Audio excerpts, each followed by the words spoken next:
Thank you. First County Bank is honored to be sponsoring this forum this evening with such a distinguished speaker.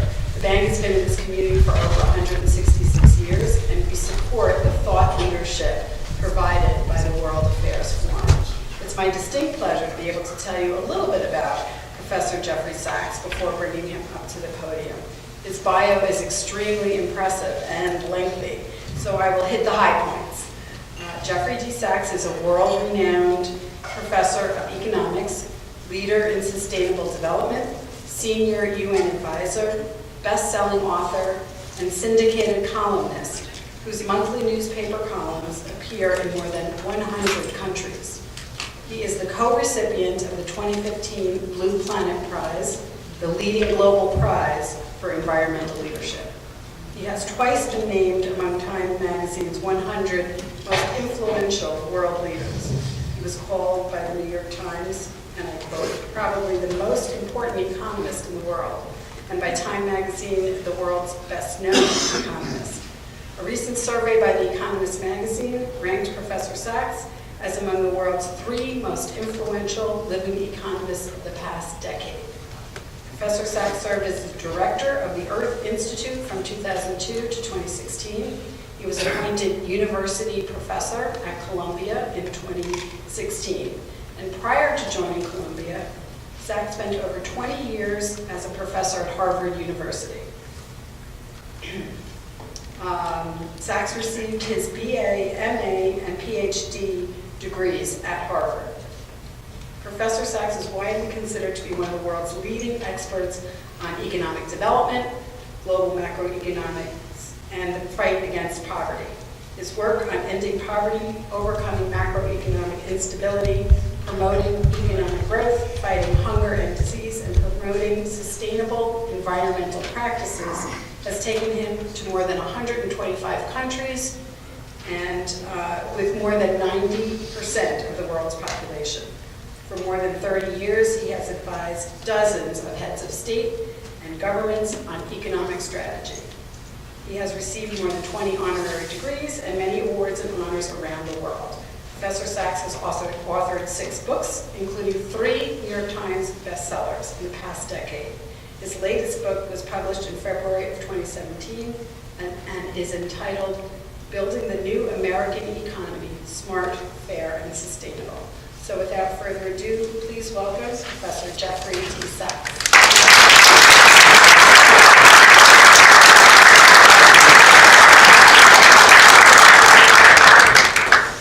Good evening. Donald Trump did not read the book, unfortunately. So I'm writing another one, hoping he'll read the next one. This one is on foreign policy, called Beyond Exceptionalism. With the idea that maybe America could be normal. That's the pitch. So I think we're all in a strange mood today. The market did that. And we have a lot of instability in the world, starting with the Oval Office. A lot of unpredictability and a lot of danger. And so I'm going to be frank and hope that you call your senators tonight and tomorrow, and we've got 2 great senators in this state, and we need to hear their voices every day, and that's my main message, which is that we really have to speak out right now before things get really bad, and they're on the verge of getting very bad. The president is mentally ill, and the world is unstable. Any questions?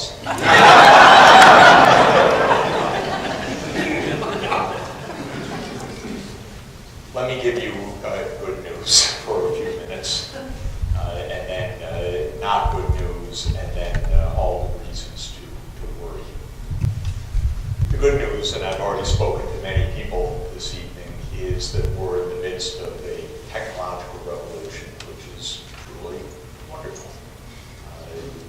The potential to solve problems is unrivaled. The advances in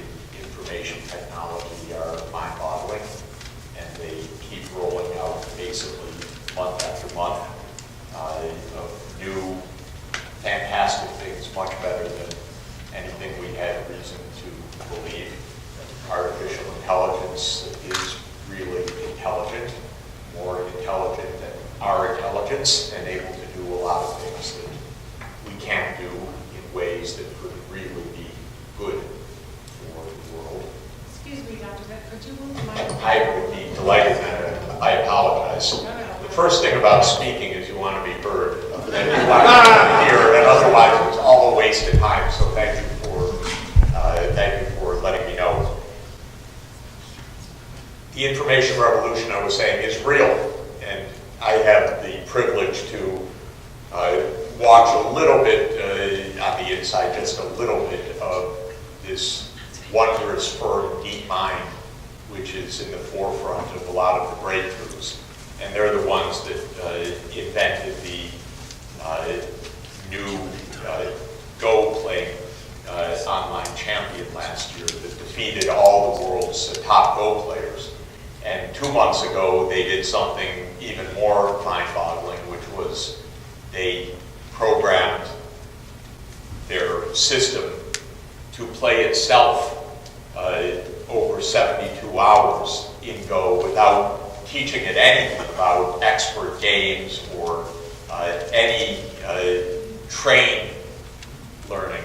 And after 72 hours, their new system beat their world-beating system decisively. And then the next month, they did something which I find, for me, is psychologically more resonant because I don't play Go, but I do play chess a little bit. And you may have seen that they told their system, go sit in the corner and play chess with yourself for 24 hours.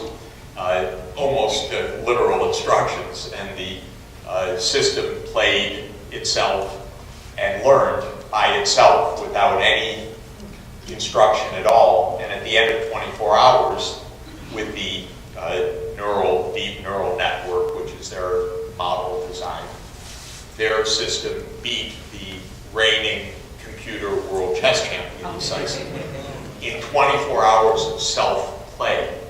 In other words, what they call tabula rasa learning. No expert input at all, just the rules of the game. And what I found very fascinating is that since all you get out of this is a complete black box, you don't know what it knows, how it knows, you have to study how it thinks, just like a neuroscientist would study our brain. You have to study, so what is this system doing? It turns out that in 24 hours of self-play, this model discovered all of the classic chess openings of the last 500 years. So it was playing Ruy Lopez, and it was playing Sicilian defense, and the Nidor variation, and Queen's Gambit decline. And it learned everything that we know in 24 hours. So that's potentially really good, because with this kind of capacity, we actually could figure out how to do the logistics to get medicines to poor people. We really could get classrooms connected so that children can go to school. We really could do remote sensing to see where forests are or are not being cut down. We really could follow supply chains to make sure that production is done in a sustainable manner. And we could solve a lot of problems. My wife and I work in very remote villages in Africa and started to work 15 years ago on public health interventions in places that basically did not have any health systems at all. And it was a miracle when a flip phone arrived because it broke isolation. Then it was a new miracle when smartphones arrived about 7 years ago. And every month or two, new applications are coming to do sonograms and to do, of course, blood gases and other kind of metrics and portable imaging of all sorts and telemedicine. If we cared, we could solve the problems of universal access to health coverage and make it possible to save millions of lives per year. 6 million kids die every year of absolutely stupid reasons. They didn't get a vaccine, or it wasn't an antibiotic, or they were bitten by an Anopheles mosquito with malaria, and no one got the anti-malaria medicine Coartemiter in a 24-hour period. In other words, absurd reasons. And now all of this with information technology, rapid diagnostics, advances in genomics, it's all solvable. And it's solvable quite inexpensive. And what I see in traveling around the world is lots of exciting things, because these technologies are being picked up and wonderful things are happening in particular places.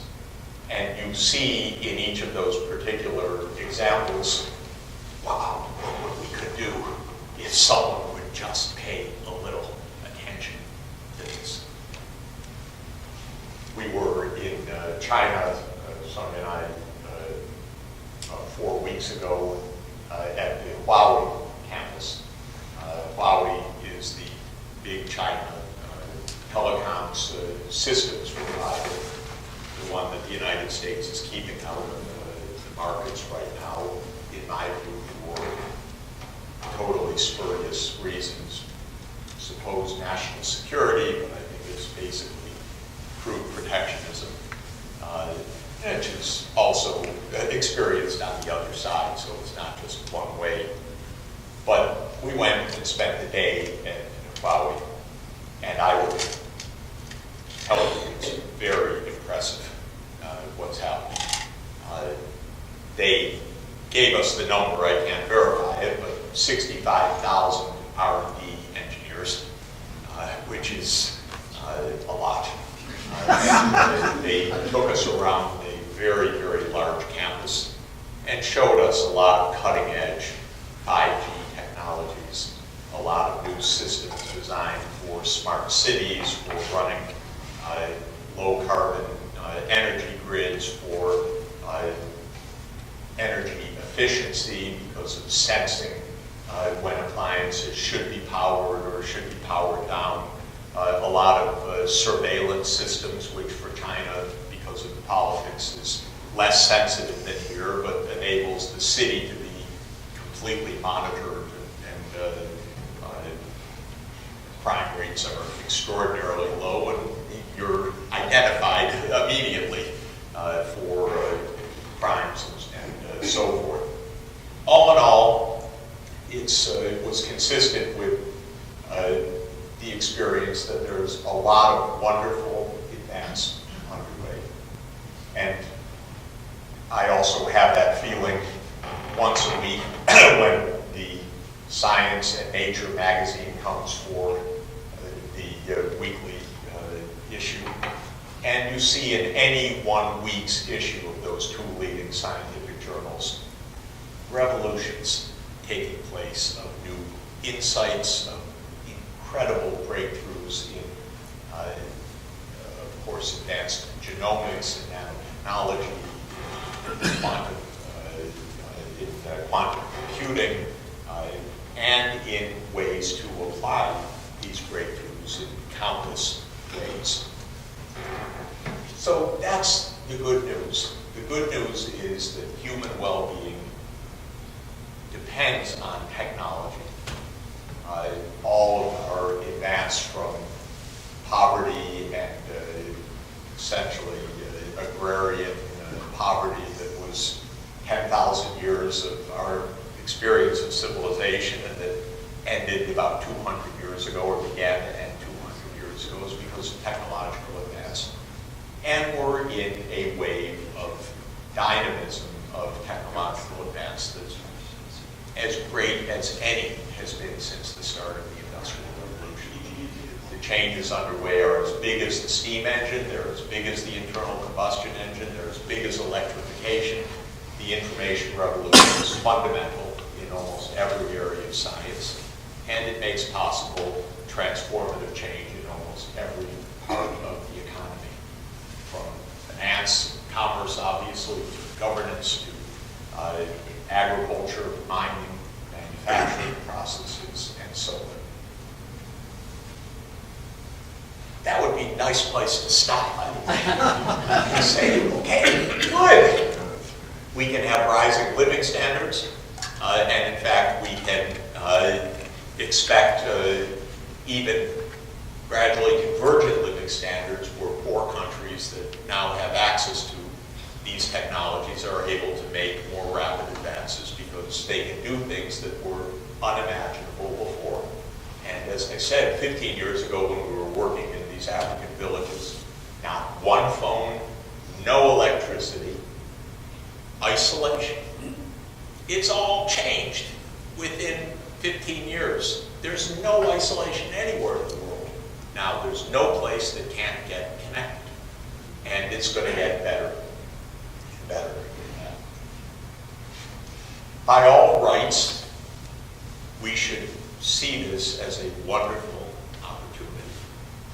And if we are intelligent and cooperative, it will be. So that's the end of the good news. Now, let me come to the bad news and the worst news. The reality is that these new developments are coming in basically the last moment when we can still have some safety and survival environmentally for the planet. Our backs are actually to the wall environmentally. The risks of climate change and the risks of loss of biodiversity and the destruction of habitat of other species is so advanced that we've run out of time, essentially, to address these problems. And climate change is probably the biggest of them, but it's not the only mega problem, because the other truly mega problem is the mass extinction of billions of other species, which is in process right now. So the loss of biodiversity and the loss of biome and ecozone functioning is extremely advanced and connected also to climate change. We're here in a very intelligent part of our country, and so I don't have to be laboring this reality, and I don't really even have to explain that much about it, but let me give you just a little bit of quantification. First, one part of quantification, which I'm sure you know but is worth keeping in mind.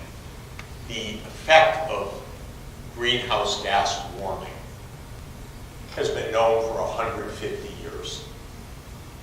The basic science was worked out in the 1870s. The first relevant calculation of human-induced global warming was written in a paper in 1896 by a Nobel Swedish chemist named Svante Arrhenius. This is not a matter of debate. This is a matter of modern science.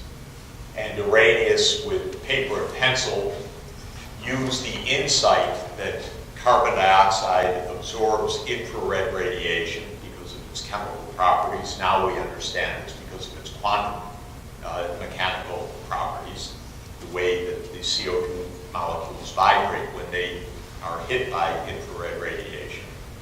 And that infrared radiation that the Earth would radiate to space is caught by the carbon dioxide in the atmosphere. And Arrhenius made a calculation in 1896 based on this spectral absorption by the CO2 of what would happen if we doubled the amount of carbon dioxide in the atmosphere.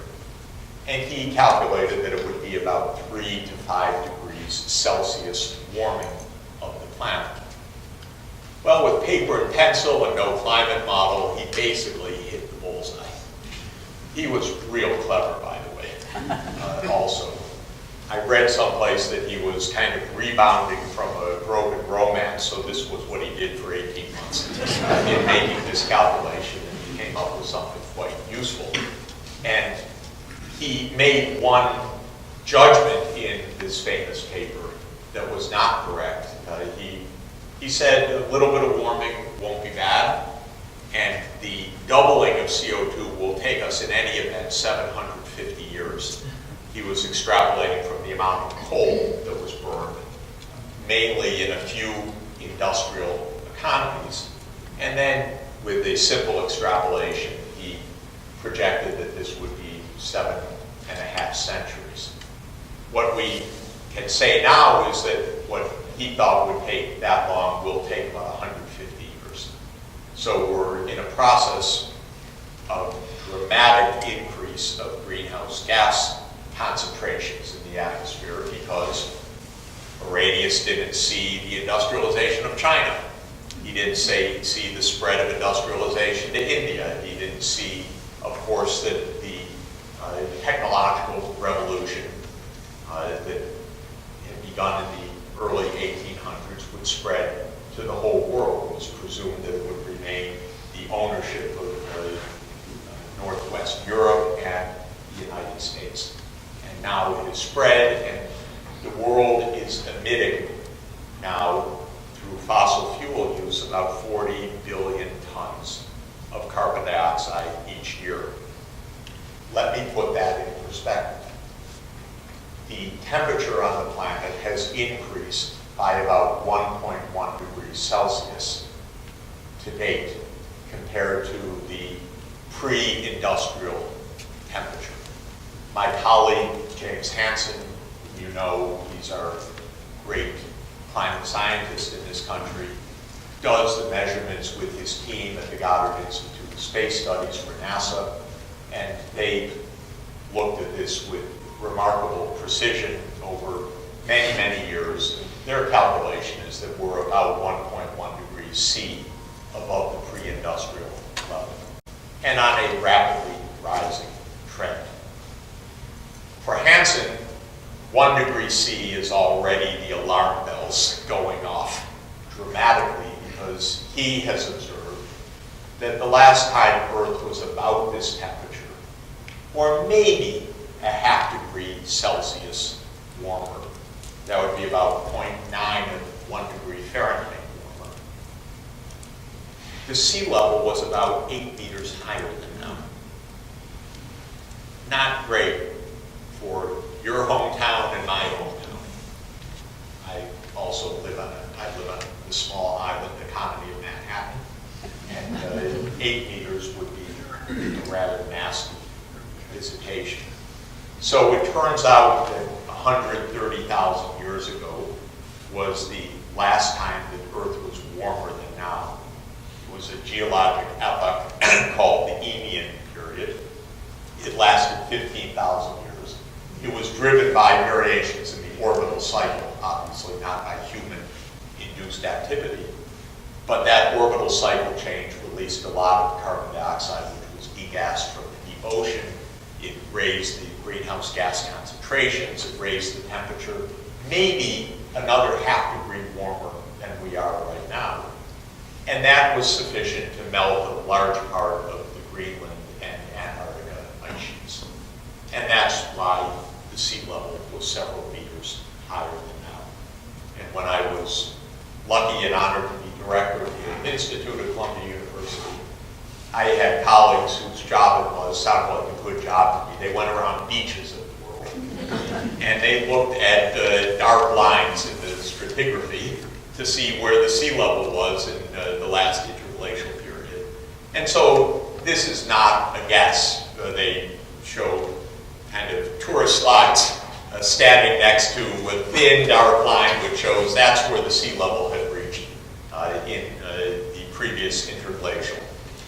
That's what we're up against with tiny increases of temperature.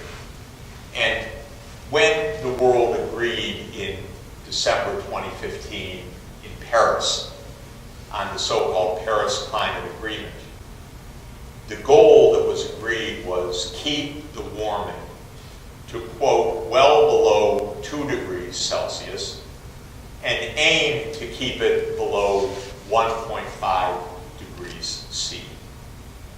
By the way, when the agreement was reached, I went and gave a press conference. How wonderful. And Jim Hansen went and gave a press conference. Complete sham, disaster, the world's finished. And you should listen to him, not me, because he said it's so reckless that we accept even 2 degrees or 1.5 degrees. Don't we understand we're already in the zone of extreme danger? What's the matter with our mentality? I, of course, took the view, my God, we have an agreement on something. It's even reasonable and rational. Thank God. And, but I understand Hansen's position completely on this. But here's the point. In order for us to stay below 1.5 degrees, can't be done, basically. Finished. Almost impossible. I wouldn't say impossible, because there's a range of uncertainty.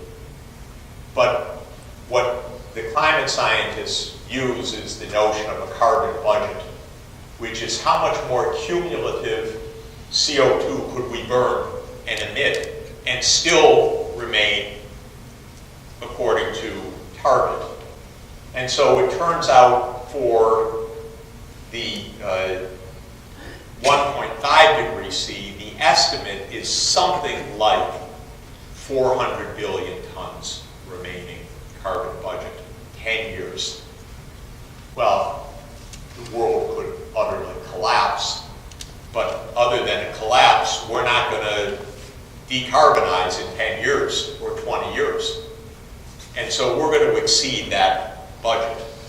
And maybe the budget is wrong because there's a range of uncertainty, but it's probably not that wrong. And what is known, by the way, is that we're at 1.1 C higher, but that's already with an entrained further rise of probably 0.2 or 0.3 degrees C, because the oceans have not warmed as much as the land. So the world's bathtub is still catching up to the amount of greenhouse gas emissions. So we have a lag effect, what's called thermal inertia. So we probably already built in almost 1.5 degrees C rise. Maybe enough to wreck the ice sheets.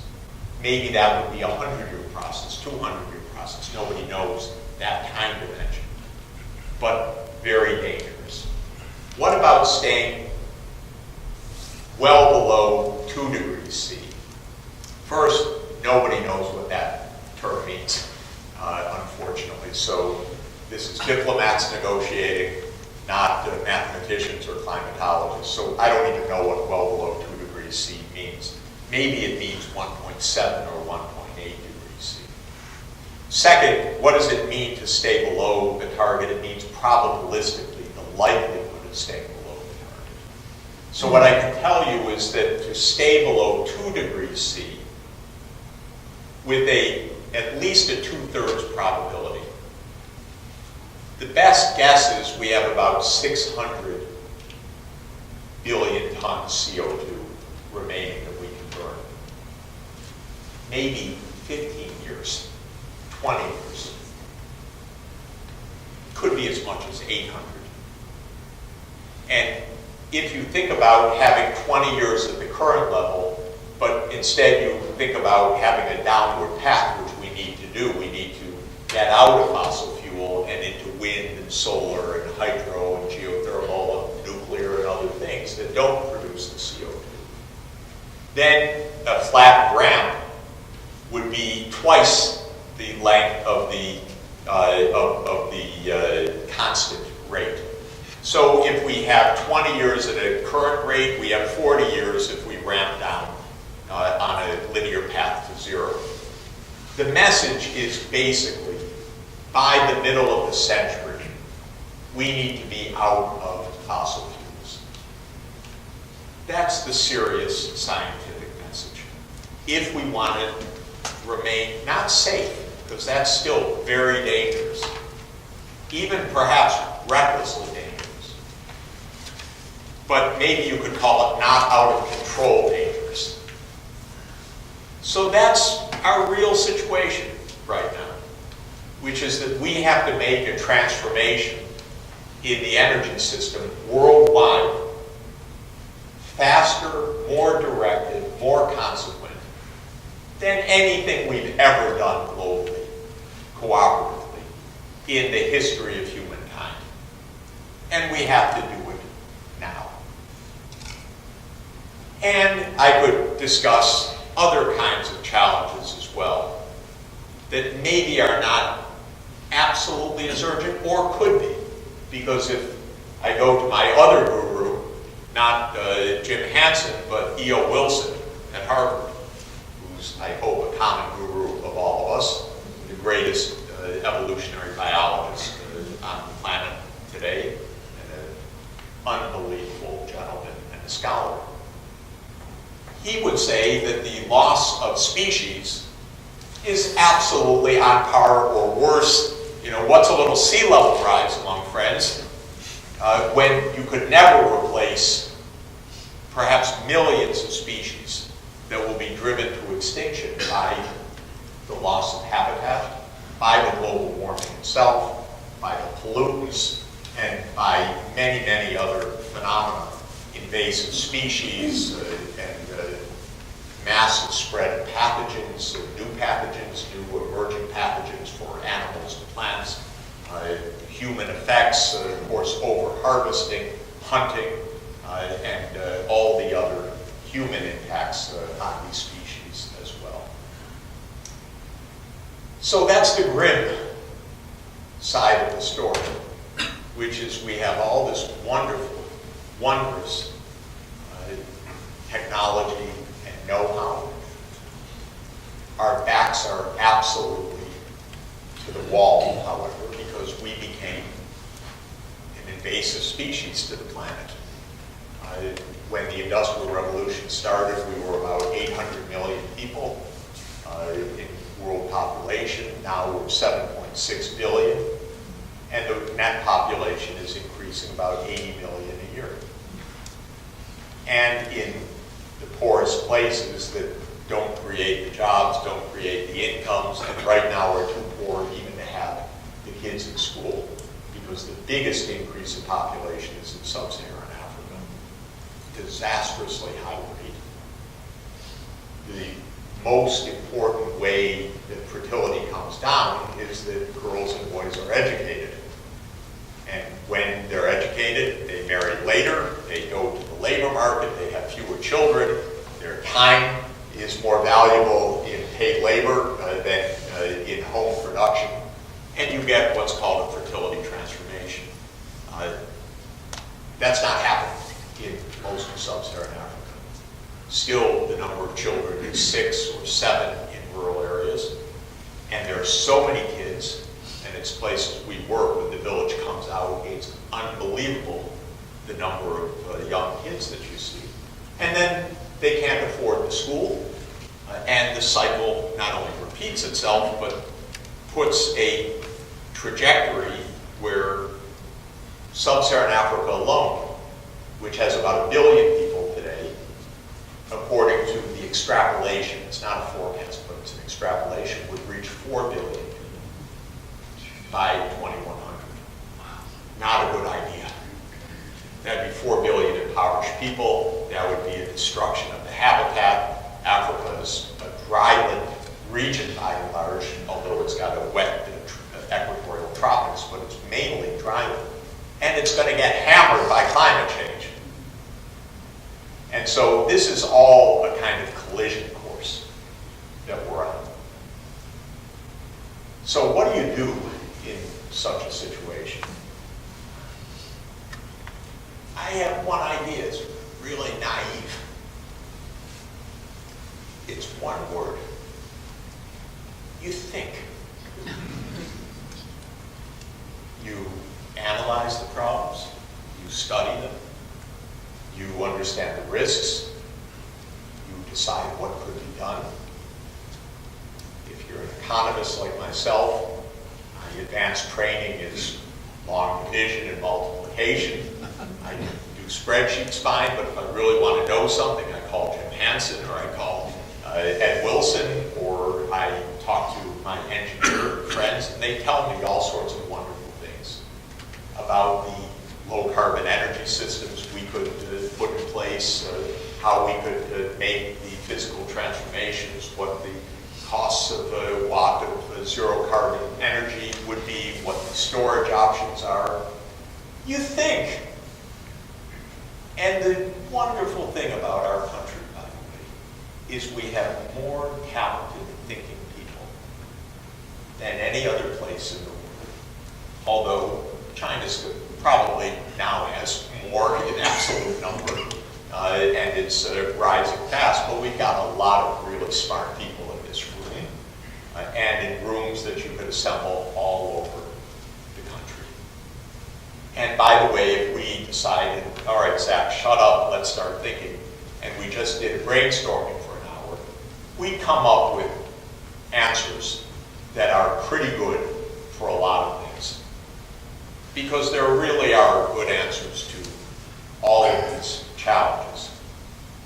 We also have so much wealth, and a lot of you are wealth managers, so you know, and I live in Manhattan, on the poor side of town, on the west side, but still I spot billionaires every day, and there's so much wealth around that that's not a problem at all. There's no limit to what we could decide to do if we thought. And if we plan, by the way. That just means thinking ahead. Doesn't mean being communist, which is what the term planning came to mean in Washington. Oh, we don't plan. That's what the communists do. And by the way, we literally do not plan in this country, in Washington. There are no planning institutions other than the Pentagon. Nobody thinks. Nobody thinks. So, this is the worst news. And let me just say a few words about the politics and then open it up to discussion. Look at how the two pieces of legislation last year, the Obamacare and the tax, were handled. There were no hearings on either piece of legislation. There was no expert testimony. There were no white papers. There was no analysis. The CBO, the Congressional Budget Office, had to report, and it reported hours before the vote in each case because the Republican leadership, pigs, if you'll pardon my expression, just wanted the vote. We're not going to think, we're not going to discuss, we're not going to analyze anything. How do these bills get written? Literally by the lobbyists handing the text. Because the staffs don't think. There is no trained expertise. We gave the politics over to the campaign financiers, period. We do not study, we don't analyze, we don't debate, we vote on lobby-driven legislation that has never been analyzed. And both pieces of legislation were atrocious, unfair, unstudied, and I don't know about you, I'm not able to follow 1,500-page bills. It's not my job, so I don't follow it day by day. But I'm still learning what's in these pieces of legislation, major sections that have been put in that nobody has reported on, heard about, but were stuck in by lobbyists. It's a perfect disgrace for this country with all the smart people and all the high stakes that we have. And that's just normal in politics. That's not talking about Trump. That's just the perversion of our politics that's been going on for about 40 years. And I'm a Democrat, but I don't find the Democratic side so thoughtful when it's in power.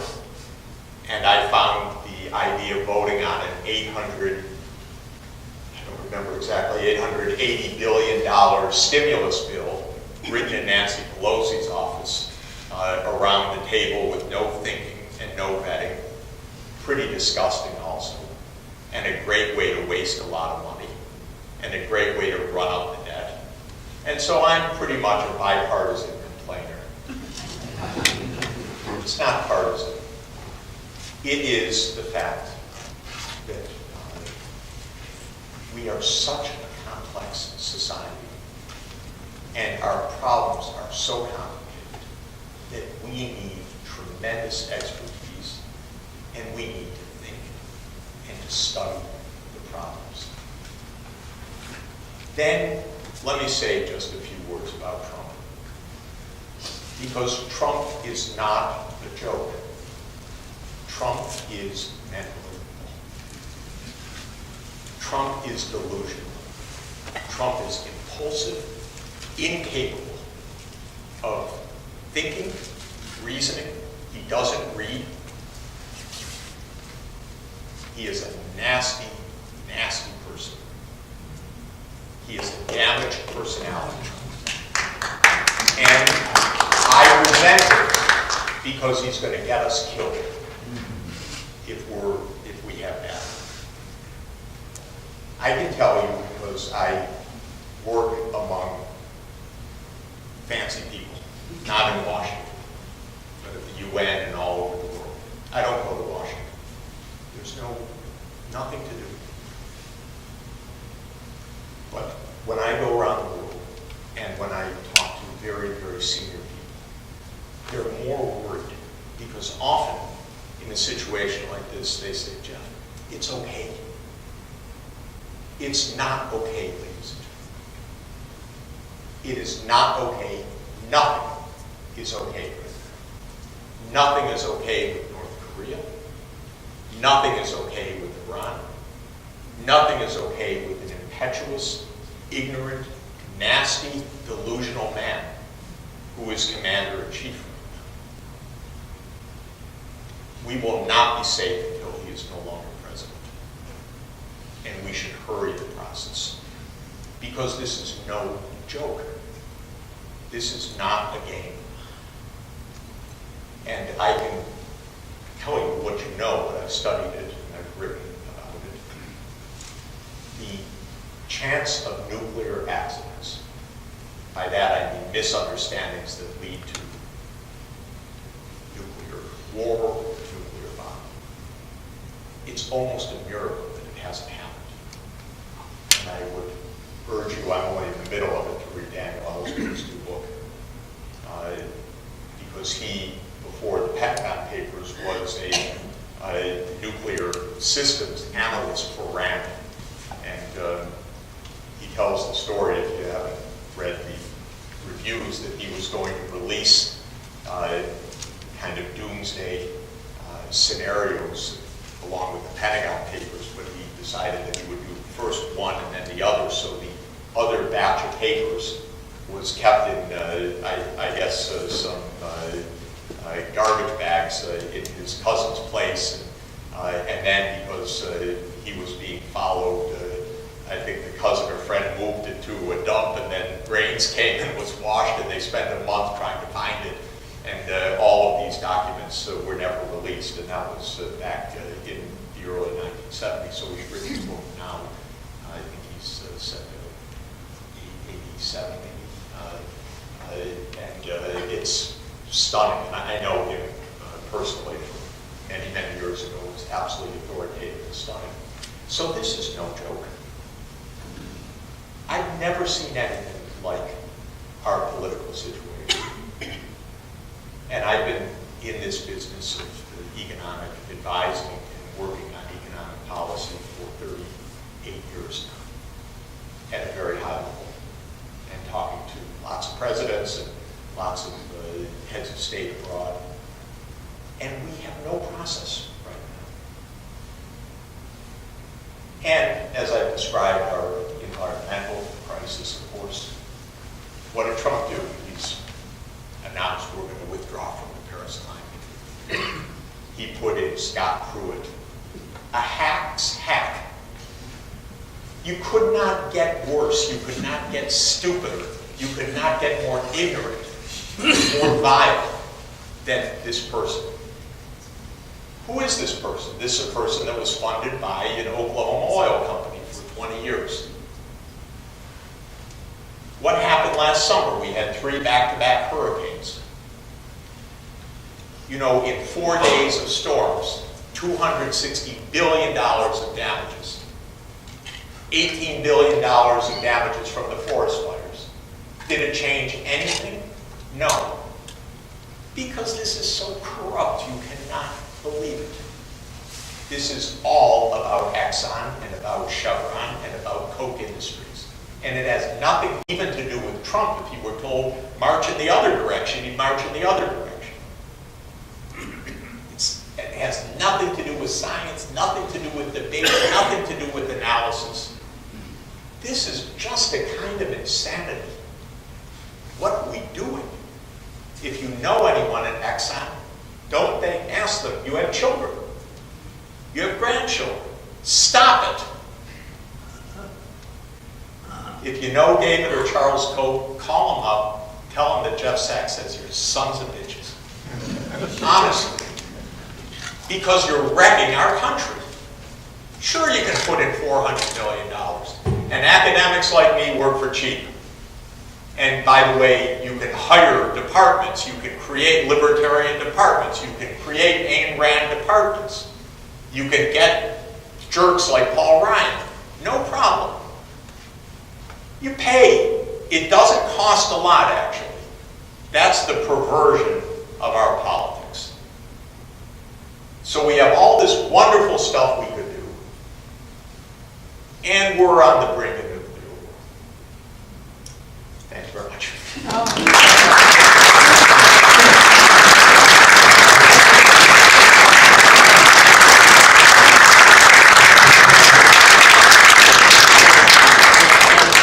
Please. This isn't on. You hit the nail on the head, I think. Just a minute, just a minute. Wait for a microphone, please. No, this one isn't working. Thank you, Dr. Sachs. These are not working. Thank you. I think you hit the nail on the head right at the beginning of your speech. You said that we have all technology available now to solve a lot of these problems. And I wonder, maybe it's the human condition. Do we actually care? You care. You're talking, I think, to the choir here. But does the world actually care? It's a very emotional subject, philosophical. The vast majority of people care. They care about their lives. They care about their children. They care about eating. They care about not dying. Nothing's wrong with most people in this country or any other country. Yet, there are several systemic challenges. First, these are complicated issues. Most people have no training, no knowledge, and no reliable access to information. And of course, the flood of information and the fake news and the idiocy of what passes for discussion, and the one more person high on my shit list is Rupert Murdoch. Almost nobody has done more destruction to the modern world than Murdoch, who is another dark, cynical, nasty, nasty man. And so what's happened is that the information channels are, of course, completely blocked and overloaded. If you get a chance to say something on the media, it's about 10 seconds. if you say the world's about to come to an end, they say thank you very much, and now we switch to basketball scores. And so our ability to focus is very hard. That's one part. Second, there's something profoundly wrong with our economic system. And that is, it's incredibly productive. It is very dynamic. The profit motive is extremely powerful. Self-interest is extremely powerful. But our business leaders stopped being honest because they're not honest with the realities of our country. They are reporting to their shareholders. They did what Milton Friedman said. Keep your head down, don't think, maximize your bonuses and your compensation, and that's your job. That is going to get us all killed. Because where are the business leaders to stand up and say, stop, we can't do this anymore? The politicians are generally kind of the middlemen. They take the money, they take the text, they pass the legislation. There are a few exceptions, not so many. But our Congress is completely wrecked. Because all it is who's got the bigger pack, who can raise more money. And we even talk in these terms, which is such and such a great politician, they're bringing in X million dollars of campaign contributions. Or so-and-so's the favorite, they're 3 times ahead in spending. How could this be a metric for a democracy? And by the way, it isn't in any other democracy. We're in the real extreme on this. No, we're the only country in the whole world that has announced it's getting out of the Paris Agreement. Even Putin hasn't.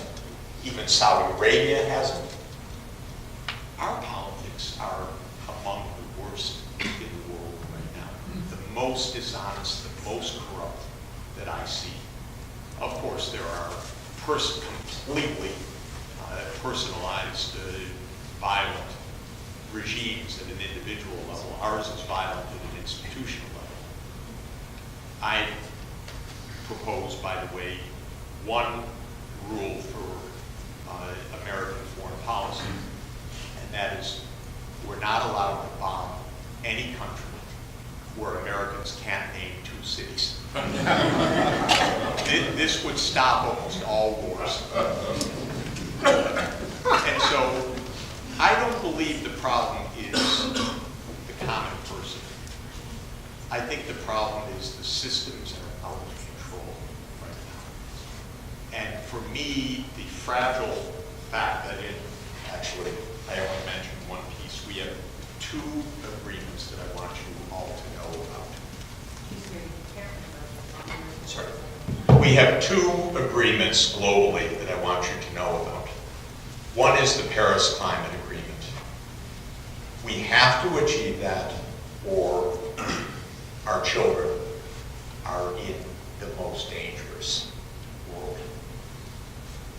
The other is the Sustainable Development Goals, which were adopted by the United Nations a few weeks earlier than the Paris Climate Agreement. The idea of sustainable development is that our economy should not only be wealthy, but fair and environmentally sustainable. So the idea is a holistic good society. It's really smart. We all agreed on that as well. So my view is that our only way forward is to say, we've agreed on these things, now we think, how can these be achieved? And I meet thousands of people around the world that want to achieve them. Even in very unlikely places. Of course, I meet a lot of people who are thinking, either where can I steal next, where can I bomb next, or how am I going to win the next election, and don't have any interest in this and view it as tremendously naive. But on the whole, I think our problem is one, how do we make our systems responsible and accountable before they do us in. It's more the problem that we're on an Amtrak that is out of control on rickety tracks, and the brake system is quite dubious. And that's our problem, that we can go right off the rails. And that's why we have to really bear down and say, let's get this under control.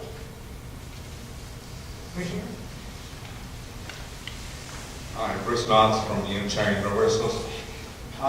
First of all, I like your presentation, and you targeted the fact that our government doesn't think.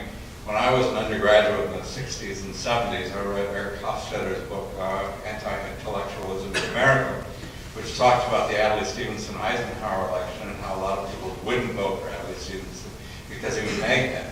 And I also travel all over the world, and most other government leaders have PhDs or advanced degrees. They read books, they write books. We have the only government that I know of that is so against even people that read. Another issue that you haven't really touched on, I'd ask you to look at, is the whole realm of religion. Because I think that's another area where thinking doesn't take place. And I do a lot of traveling in Buddhist areas. I think Buddhist areas, by and large, maybe the exception of Myanmar, tend to be thinkers. But the Abrahamic religions, particularly Christianity and Islam, have a lot of non-thinking, and that, I think, influences policy in some very destructive ways. And I'd like your comments. Thank you. I'm sure you know the great line of Adlai Stevenson when a voter approached him and said, "Mr. Stevenson, you have the vote of every thinking American."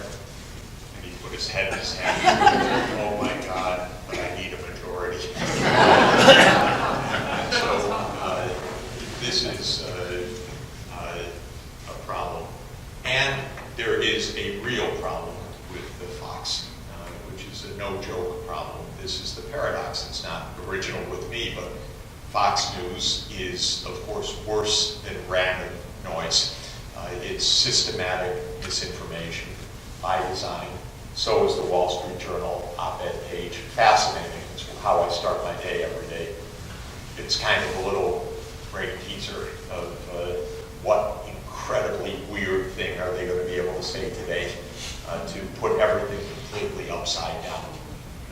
And that's Murdoch.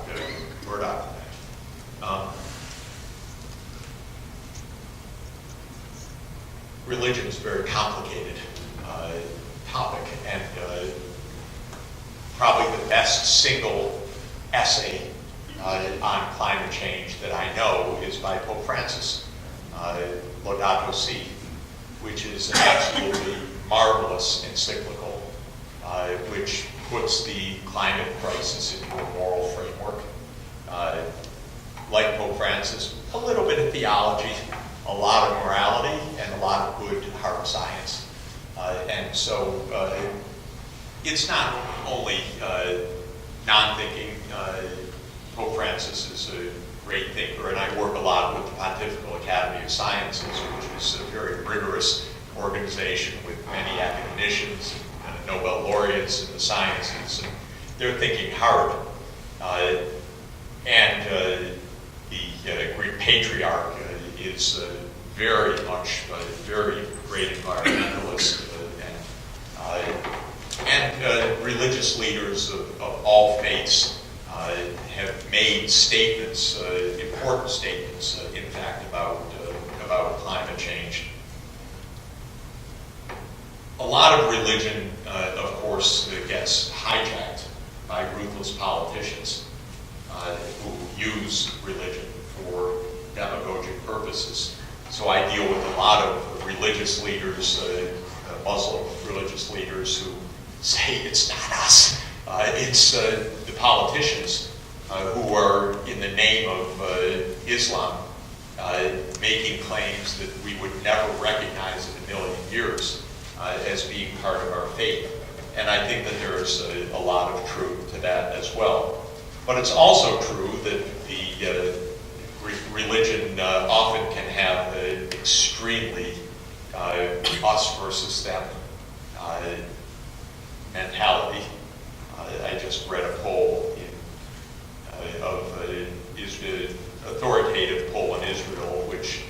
showed that in the, I didn't get the definitions, but in what they call the secular part of the poll, it was about 75-25 in favor of a two-state solution. But among those they identified as the religious Jews, it was 80% against the two-state solution. Maybe because God gave the Holy Land to the Jews, the Promised Land to the Jews, in a religious mode, and that it's even viewed as a religious commandment. So I have no doubt that religion can also make a mess of what needs to be compromised and practical solutions as well. But my experience with religious leaders is that they want to be involved, and again, the vast majority are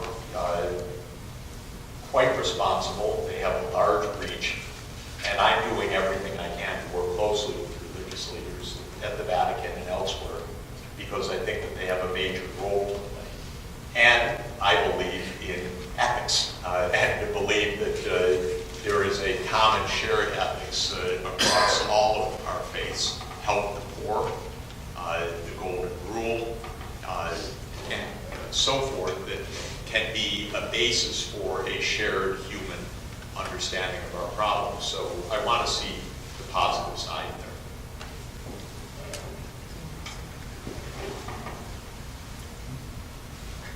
Hello.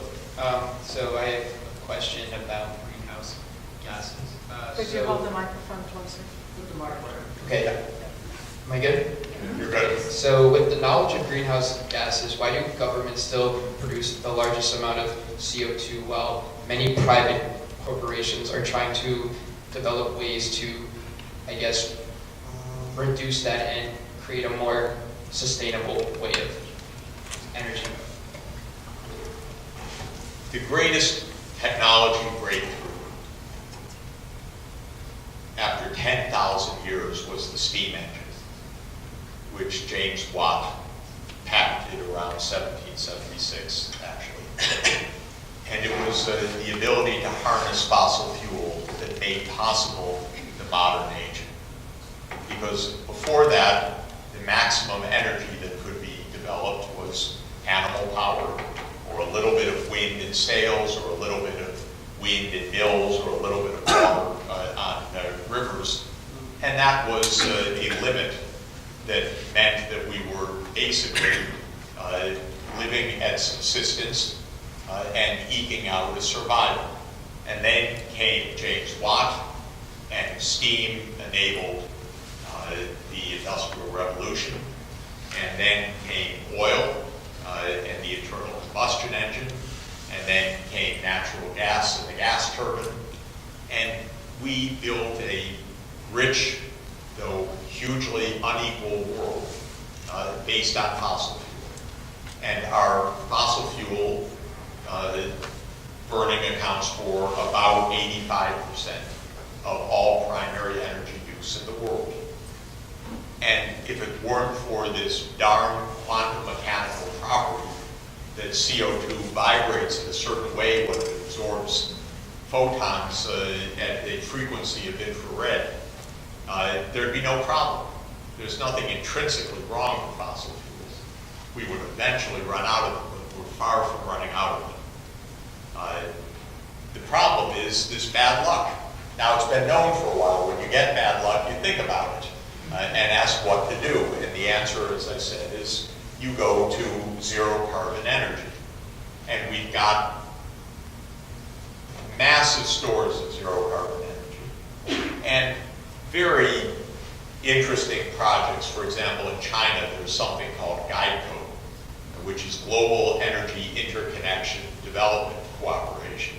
And it's a proposal of the Chinese state grid to link up all of the major deposits, quote unquote, of renewable energy around the world in high voltage direct current lines, because people don't live where most renewables are for a reason. The best solar is in deserts, of course, and the best hydro is in mountains, and the best wind could be offshore or in particular places that are not very congenial for population densities in the the US, it's in the Dakotas. But with transmission lines, you can bring this zero carbon power around the world, and we have orders of magnitude more of it than we need. So that's a great answer. That's where thinking would come in a global cooperative approach, and that's what China's proposing, and it's the kind of thing the United States once upon a time would have championed. That would have been our generation's moonshot. So why doesn't it happen? The main reason it doesn't happen is that the oil industry, there are two reasons. One is that inertia is part of our lives. We do things the way you did them yesterday. Our engineers are trained for coal-fired power plants. Our companies produce turbines. Look at General Electric, which doubled down on fossil fuel and made a disaster for itself. Now it's spiraling downward in a collapse. And I don't know what Jeffrey Immelt was thinking, frankly, because we talked about this 15 years ago, that the new business is renewables. That's where GE should have been, but they bet on the old stuff, and they're going to go out of business at the rate they're going, or at least, I won't say that, but they're in a lot of trouble right now. And the second is political economy, which is that new industries have to make their way against powerful incumbents. And the powers in our country for 100 years have been the oil industry. And our whole military was turned over for the sake of controlling the Middle East, or bombing the Middle East, or owning the Middle East, or overthrowing governments in the Middle East. Not because we had any particular affection for the Middle East, but because they happen to have our oil under their sand, as we say. And so this is how our country is put together. Texas is our oil state. It sends us our presidents. It sends us our CIA directors. This is how this country was organized for a long time. Up here in New England, we don't have any of that stuff. It's great. We can think clearly. We can have wind. We can bring hydro from Canada. We can have solar. We can do wonderful things in New England because we're not polluted in our heads by Exxon and Chevron and Peabody Coal and so on. Well, to my mind, we basically, ExxonMobil should go out of business by mid-century, if not sooner. That's the bottom line. And my little encouragement for that is I'm trying to help a global network with lawyers to sue them everywhere. Because they're a dishonest, destructive company. And they deserve to be sued out of business if they won't politely go out of business. Or they could become a big wind company, as far as I'm concerned. They have a lot of cash, and they've got a lot of expertise on large-scale engineering. So I'm sure they can do wonderful things if they put their mind to it, instead of bribing our Congress, paying for the American Petroleum Institute to spew its nonsense, and basically destroying our safety. So that's the fight that we're in. And if you go around the world, the fight's tough. China doesn't have an easy answer. India doesn't have an easy answer. They do have answers, but they don't have easy answers. And they're worried about war, their neighbors getting ahead, jobs the next year. And so they say, we have coal. So China's in a great quandary. They can't breathe the air, but they have domestic coal. Basically, they've decided to get out of coal and become world leaders in low carbon technology. Will they do it fast enough, is the question. India, they don't have as many great answers as China does, but they're going to have to do the same thing. What about Russia? That's another petrostate. Even Canada, with that wonderful, sweet, charming prime minister of theirs, who we like so much, they won't stop exporting their heavy oils. You know, we have this Keystone Pipeline. This is a disaster, this Keystone Pipeline. It is to export their oil sands to American refiners. The world cannot use their oil sands. Very clear. They're very high cost. Much lower cost stuff there's too much of for safety. So we should never be producing that high cost oil sands. Very simple. Prime Minister Trudeau's completely an environmentalist and green. He should stop the pipeline. Take us out of our misery. Tell Donald, sorry, it's over. But he doesn't because of his local politics, because the NDP is trying to hold on to power in Alberta, and I'm told, well, it's better that than have the Conservatives come back. Nonsense. Tell the truth. So that's what's going on. Politics everywhere, not enough long-term thinking, not enough engineers. We need engineers to say, here is a path for you. That's really what we need. We have time for just one more question.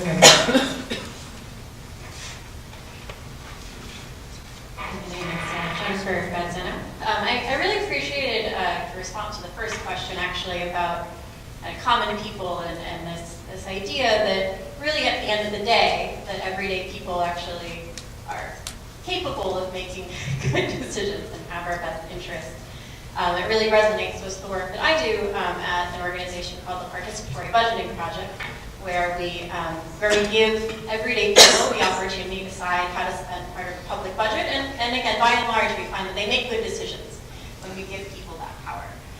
So my question is, given that what we're really up against, right, is these corrupt governmental systems and this inertia of political economy, what examples of hope or what case studies have you seen that we can look to, especially in this political moment where there are a lot of people who want to retake government, right? What are examples of hope or practices that we can take, especially that maybe capitalize on this idea of popular democracy in order to be able to turn things around?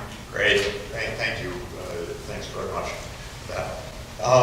If you look at the opinion surveys in the United States for almost any issue, I find that about 2/3 of Americans are what I would consider to be on the reasonable side of almost every issue. If you ask about climate change, yeah, 2/3 say it's a real problem.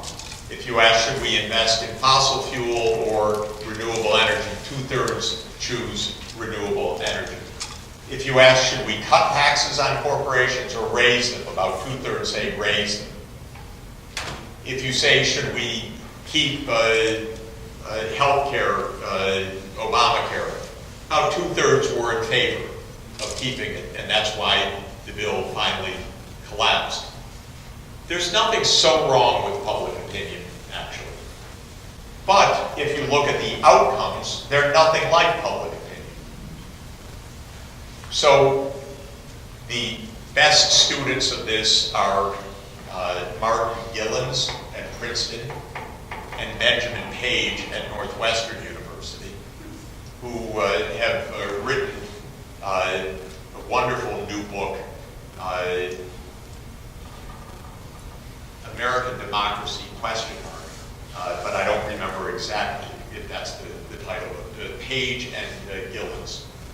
And Gillens wrote a wonderful book a few years ago called Affluence and Influence. And he showed that only the vote, quote unquote, the opinion of the richest 10% predicted the actual outcomes of legislation, whereas the opinions of the bottom 90% had no discernible predictive value for how a debate would unfold. This is money in our politics. And it is related, of course, to Citizens United and the corruption of our politics by the corporate sector and the idea that corporations are persons that have free speech and so forth, which Lewis Powell put into effect. And Lewis Powell was the lawyer for the Chamber of Commerce that helped to start this right-wing assault on normal governance. So this is our problem. Now, what to do about it? First, you can look around the world. There are many advanced democracies that don't behave the way we do. And my favorites are Scandinavian countries. They, by the way, look a lot like New England. It looks like them, and they look like New England. So if our country was run the way Connecticut, Massachusetts, New Hampshire, Vermont, Maine worked, we'd do fine, by the way. And we would. It would be, it'd be a lot better and a lot more sensible. I'd like to think we might even throw New York into that category. New Jersey. But in any event, I think that this is part of the issue. Now, what's the difference, say, in Sweden or Norway or Denmark? One difference is they don't have a president. If I were in charge, first thing I would do is move to a parliamentary system. This whole president thing is weird. I'd rather have the Queen and Parliament, frankly. I'd like someone who represents us as a nation. Not this one that we have, but not in executive power that, for example, could launch a nuclear war on his command. That's a really bad idea. So cabinet government in a parliamentary democracy is the first thing I would recommend. Second, most of the normal countries of Europe, and there are a lot of them, but let's say the well-performing Northern European countries do not have big money in politics. They also have coalition governments and proportional representation. That's great. There are always 4 or 5 parties. You're not swinging wildly. You don't have craziness in a plebiscitary way come into the system like we have Trump as an invasive species suddenly threatening the world by accident. And this is really an important lesson of the stability of those countries. Of course, they have an ethos that's different. One thing that they have, which we don't have, is they have strong trade unions. And the strong trade unions have helped from a sociological base to protect workers' rights. We have no workers' rights in this country. We have a completely abusive corporate system. Our workers are not guaranteed 1 day of paid vacation, 1 day of family leave, 1 day of parental leave for newborns. It's unbelievable how we're mismanaging our affluence because we're so rich, we could actually be a nice place. But we don't treat each other nicely at all. And so those places do. Now, is there a way through the kind of thing that you're looking at, participatory budgeting or online democracy, to be the 21st century answer? I'm inclined to think the answer is yes. We don't really need Congress anymore. We could wiki write our legislation. We could post the legislation. We could have experts post testimony. We could take votes and public opinion. We could get expert deliberation and non-expert deliberation online. Of course, we can see the dangers also is whether such systems are manipulable, whether the cheating that the Russians have done, they clearly did last year, make such systems highly vulnerable, are very interesting questions. So we're not ready to end Congress, but I'm pretty close in thinking, because why do we need intermediaries? We used to need intermediaries because it took several weeks to get to Washington. And we couldn't all go to deliberate, but now we could actually deliberate. Of course, we also need mass voting. We need not 50% voting, we need 80%, 90%, near 100% voting. If we did that, then the public opinion would express itself. Why is money so important and influential, in part because of turnout. The money buys turnout. And if we just had high turnout, high throughput systems of automatic registration and easy voting and online voting, the money would diminish in value significantly. And that would be a huge, huge part of the story. And we need candidates, by the way, that are going to run on the principle that they're not taking any PAC money. Because this is, I think, the way to win elections, to show that distinguish oneself by not being corrupted. I think it's possible because free attention and free media really are possible in our system, but it takes a gutsy, charismatic man or woman to do this, and this, I think, is the right other approach, is to free oneself from the shackles of this corporate money and to utterly denounce it, and to run for office in part on the principle that you're not in that way. Of course, Trump in his nutcase way did that a little bit, and people believed him, and then he's done more to hand government over to these corrupt interests than anybody imaginable. But even Obama, by the way, appointed a lot of insiders, and that's why I say I'm not very partisan, really, because I'm unimpressed by both parties, the way they handle money. Well, thank you very much.